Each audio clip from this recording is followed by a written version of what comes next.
Rotary's commitment to peace and to its willingness to cross international borders to try to make life better for people all over the world, and it was really quite inspiring. So, whereas last time I spoke about what we at the Center were doing, I decided this time, because of Rotary's international orientation, to talk to you a little bit about the cosmopolitan idea of global citizenship.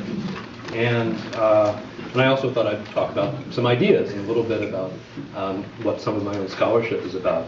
At Virginia Tech, and I think around the country these days, a lot of people are using the language of global citizenship.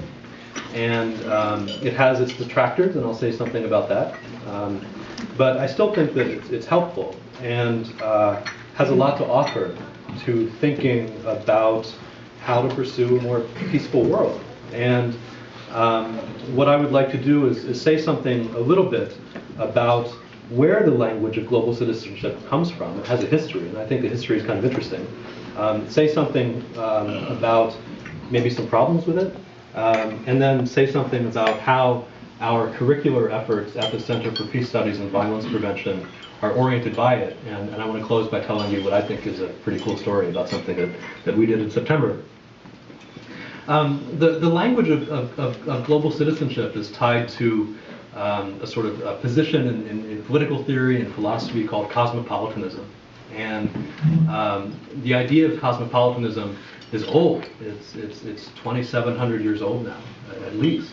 It comes from the ancient Greek philosopher Diogenes. You may remember hearing about Diogenes. He was the guy who was famous in part for kind of living in a barrel. He had this barrel he'd carry up to the steps of the Acropolis, and he'd sit naked in the barrel all day, and everybody would think he was annoying. And he did other annoying things too, I guess.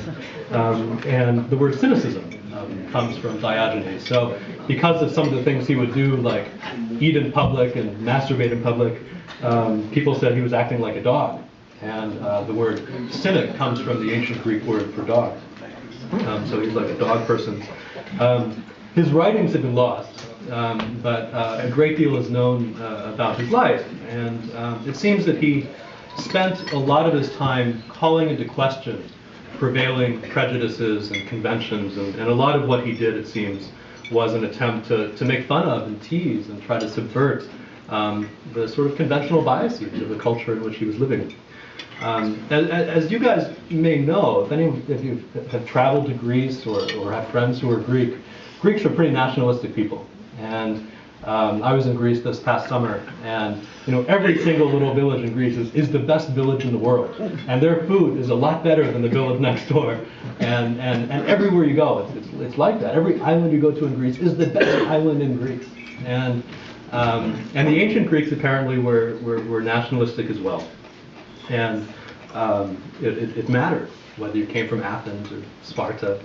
So when people would ask Diogenes where he was from, he didn't give the expected answer, which was from whatever city he was born in. He said he was a citizen of the world, and that was what was important.